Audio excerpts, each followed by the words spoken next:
So what is going on? I think is probably how I usually start my segments, but in this case, it's an actual question. Leading Report and many other outlets are now reporting that the Department of Justice has recruited 1,000 FBI agents to assist with the releasing of Jeffrey's files. Now, I don't know what that means. Why would they need to assist anything? It's odd to me. What are they assisting in? Unless they're scanning them in, just to convert them to PDFs to release to the internet, I don't exactly know what 1,000 FBI agents could possibly be doing with these files that would be anything good. I'm guessing nothing. They're not doing anything good with these files. And before I get into the rest of this, just a quick word from this video sponsor. Shout out to this video sponsor, Private Internet Access. Look, if you aren't using a VPN yet, you're completely missing out, and Private Internet Access is the one I use on all of my devices. If you've been following the news, you see that censorship, websites, apps are getting shut down in certain countries, all sorts of craziness. Well, a VPN helps you never have to worry about that. Private Internet Access also protects you from the prying eyes of hackers, internet service providers, and others that can view your personal data. Perhaps also just as importantly, Private Internet Access allows you to access region-restricted content from all over the world. Streaming services like Netflix, Amazon Prime, and more have different library options based on where you're located, and some shows simply cannot be accessed if you're not in the target location.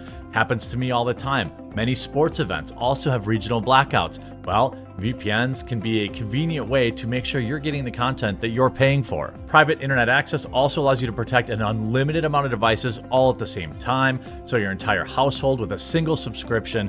And I've been working with Private Internet Access so long that I have an absolutely massive discount available to my viewers. Link in the description below. Get Private Internet Access today using my link. Save huge, protect your computers, access all the content that you've been paying for, and ensure that your internet is never censored. So it started out with a tweet from Leading Report. The Department of Justice is recruiting as many as 1,000 FBI agents to assist with Jeffrey's files per ABC. You see Dominic Tripoli writing, AKA 1,000 FBI agents are scrubbing the documents of any mentions of powerful people or particular intelligence agencies. Showing this, the Justice Department is in the midst of an urgent and chaotic effort to review sensitive materials from the FBI investigation into Mr. Jeffrey, with Attorney General Pam Bondi pushing the FBI and her own department to release more files from the case amid continued pressure from President Donald Trump supporters, multiple sources told ABC News.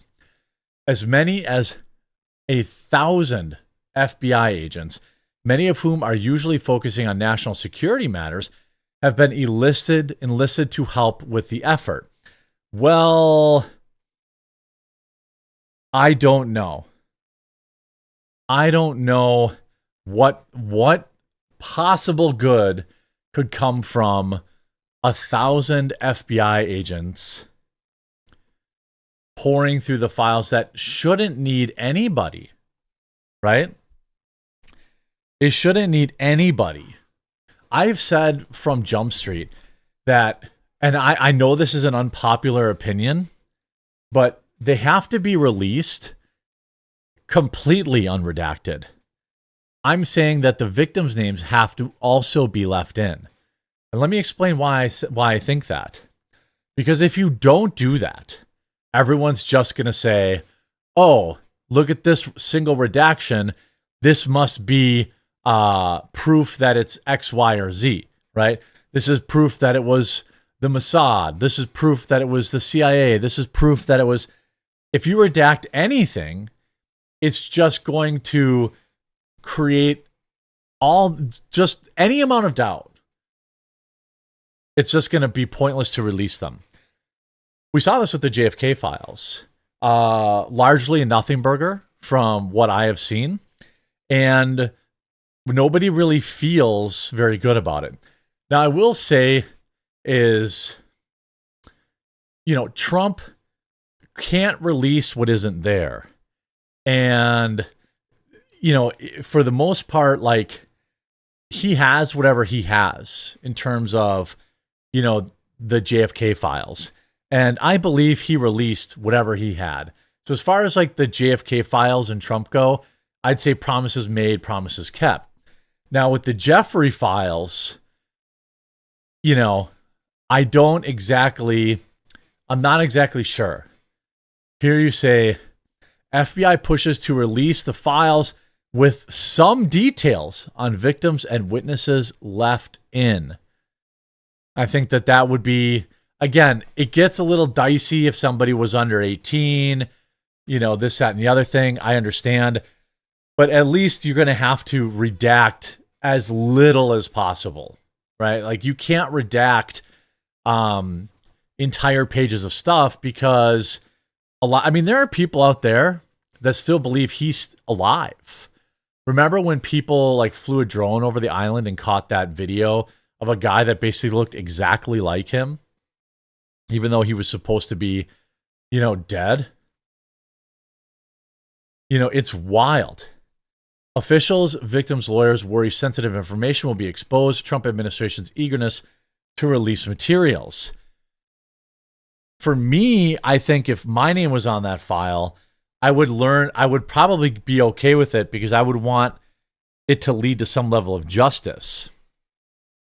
Hundreds of FBI employees have been working long shifts over the weekend, examining documents from the Bureau's investigation into disgraced financier Jeffrey, making only limited redactions on some officials, and that some officials worry will expose sensitive information about those on the receiving end of his bad behavior and witnesses, people familiar with the man. So the fact that the media is like worried about what they might and might not redact, that gives me some level of hope, right? Like that gives me some level of hope. But the fact that Pam Bondi called in 1,000 FBI agents to work on the files, I don't really know. You've created a lot of suspicion. That's what I think. Attorney Pam General ordered the review after the first batch of files she released in February fell short of expectations. She had promoted the earlier release for days, but the material contained few new revelations, drawing criticism from right-wing influencers. Bondi promised that there would be more to come, saying a source in the Federal Bureau of Investigation, New York's field office, had told her that the Bureau withheld thousands of pages of Jeffrey-related documents. FBI Director Kash Patel promised, no stone left unturned. Now, I can tell you this. I was invited to the White House this week. I won't say what day because I don't want to, share anything that might not be out there.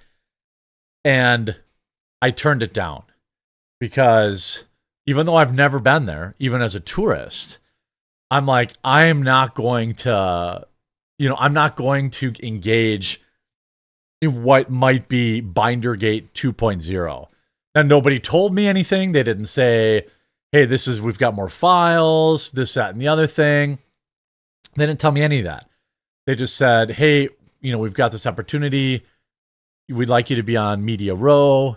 And after the binder thing, I didn't want to do it.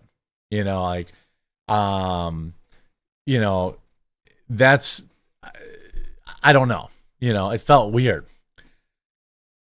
Bondi said on Fox Business last week, we received a truckload of documents of evidence, and Kash is going to give me the deadline on when he can go through that to protect, of course, the victims who are wrapped into this.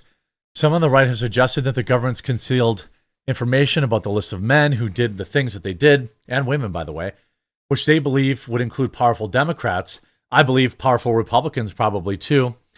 No evidence has surfaced that such a list exists. Women who were, received, who were trafficked by Jeffrey have named more than 20 men as participants, according to the lawyer representing many of those women. Well, not a single one of them have been in jail. Not a single one of them is locked up. So I don't really know. I don't know what that means. What do you mean? There are, you know what I mean? Like, who are those 20 men and why aren't they in jail? Under pressure from Patel, agents and other FBI employees in New York and at headquarters in Washington have been pulled from other duties to work 12-hour shifts to pour over the material. People familiar with the effort says they have been instructed to redact only a list of victim names and their personally identifiable information, such as phone numbers, social media handles, the people said. A victim's city and state must be disclosed under the terms of the review. So it sounds like, I know they're just getting my hope up. I know they're just getting their hopes up. They're getting my hopes up. But it sounds like, Cash has said only the victims must be redacted. Now, I don't know, I don't know exactly what's going on here. Many of the people doing the redactions have no experience with such sensitive work. And people said some people involved in the review worry that people will be identifiable through other details and that sensitive information will be compromised. They worry the documents will inadvertently expose the names of people who weren't identified among the initial listed victims, which was close to 200 people. If you go this, FBI's weekend homework, redact Jeffrey's files. And this is the picture they show, which is exactly why I'm not going. This is the picture that they show, which is why I want nothing to do with it. Nothing. Like, if I don't know what they're redacting, but it is somewhat, good to see that everybody's using the same picture. I don't want to be any of these people. I'm not interested in it. I don't want to be used for their weird, social media games. These are people's lives that were completely destroyed. I don't think we should be, making it a photo op. We should release the information and, let that be where it may. So I have a feeling we're going to see something come this week based on this. How much of it? Will there be any new revelations? That remains to be seen. But I can promise you, the minute we get that new information, I will be reporting on it. So wherever you're watching, make sure you click that subscribe button or that like button and let me know what you think in the comments and chat.